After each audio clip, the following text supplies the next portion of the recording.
You finally got the promotion. The relationship was going well. Better than well, it felt real. You were the closest you'd ever been to the thing you wanted most.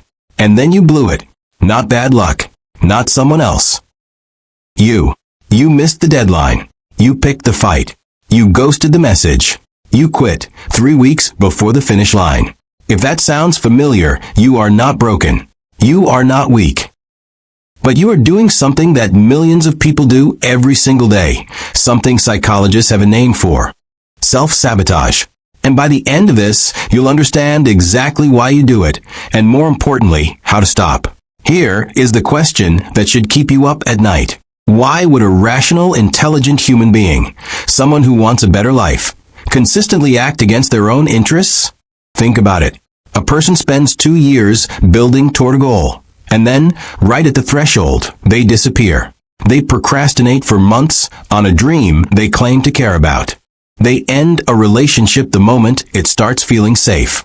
They relapse when everything is finally going right. This isn't random. It isn't coincidence. The pattern always follows the same shape. Things get good, and then some invisible hand, pulls the lever. Studies suggest that somewhere between 60 and 70% of people engage in self-sabotaging behavior at a significant point in their lives.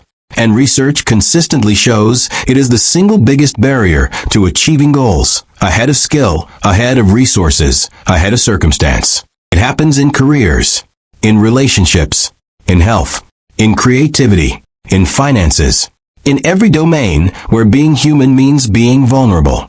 So if it's this common, if it's this costly, what on earth is actually driving it? To answer that, we have to go somewhere most people avoid. Not out into the world, inward, into the brain, into the past, into the quiet architecture of who you believe yourself to be. The first thing to understand is this. For many people, success is not the opposite of fear. Success is the fear. That sounds strange until you sit with it. Because success raises the stakes. If you try your hardest and you fail, you've lost everything. But if you never fully try, or if you sabotage yourself just before the finish line, you preserve something precious, the idea that you could have done it. Psychologist Gay Hendricks called this the upper limit problem, an invisible ceiling on happiness that we unconsciously enforce. Every time life pushes us above our tolerance for good things, we find a way to pull ourselves back down. Not because we don't want good things, because part of us doesn't believe we're allowed to keep them. Then there's the deeper layer, the identity layer. Your brain is not just a thinking machine. It is a prediction machine. And its most powerful predictions are the ones it makes about you, about who you are, about what you deserve, about what is normal for a person like you. If your identity, built over years, maybe decades, says I'm someone who struggles, I'm someone who fails, I'm someone who gets close but never quite makes it, then success doesn't feel like a reward. It feels like a threat. It creates a tension between what's happening and who you believe yourself to be. And your brain, wired for consistency, will resolve that tension the only way it knows how, by bringing you back to familiar ground.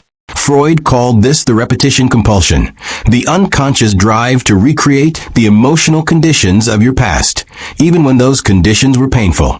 Not because you enjoy pain, but because pain, at least, is known. And the unknown, even when it's beautiful, activates every alarm in your nervous system. Nowhere is this more visible than in relationships. The way we were loved as children, or not loved, or inconsistently loved, becomes the template through which we experience intimacy as adults. Psychologists call this attachment theory, and what it reveals is devastating in its simplicity. If love in childhood felt conditional, unpredictable, or dangerous, if the people who were supposed to be safe were sometimes not safe, then your nervous system learned a lesson it still carries. Closeness equals risk. So when a relationship deepens, when someone says I love you, when real intimacy becomes possible, your nervous system doesn't celebrate. It sounds the alarm, and you find a way out. Not because you don't want love, because some part of you is still waiting for it to go wrong. And here is what ties all of this together. It isn't just psychological. It is physical. The amygdala, The brain's threat detection center cannot tell the difference between a bear in the woods and an emotionally vulnerable moment. To your nervous system, new territory feels like danger. Growth feels like exposure. Success activates the same stress response as threat. Your brain isn't broken. It is doing exactly what it evolved to do, keep you safe. The problem is, it hasn't updated its definition of safe in a very long time.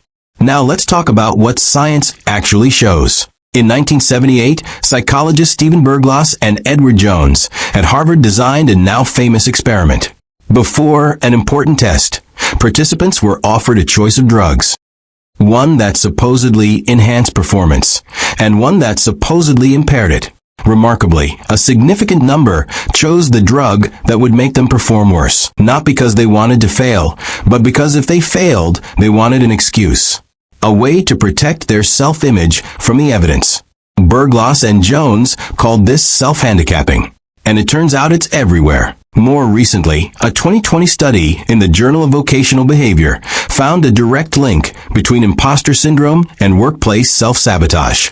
People who secretly believed they didn't deserve their success were significantly more likely to avoid promotions, underperform deliberately, and engineer their own professional setbacks, all to resolve the tension between their achievements and their self-image. The CDC's landmark Adverse Childhood Experiences Study, one of the largest public health investigations ever conducted, found that individuals who experienced 4 or more adverse childhood events were dramatically more likely to exhibit self-destructive patterns as adults, independent of income, education, or environment.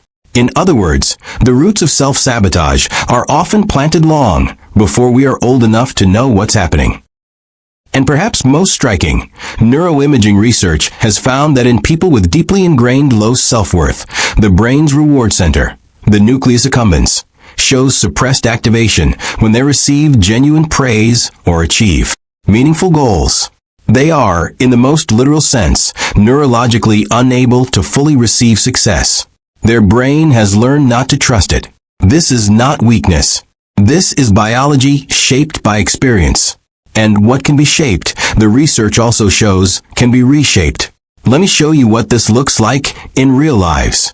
There's a graphic designer, talented, admired by everyone who sees her work, who has been planning to launch her own studio for 3 years. Every time she gets close, something comes up.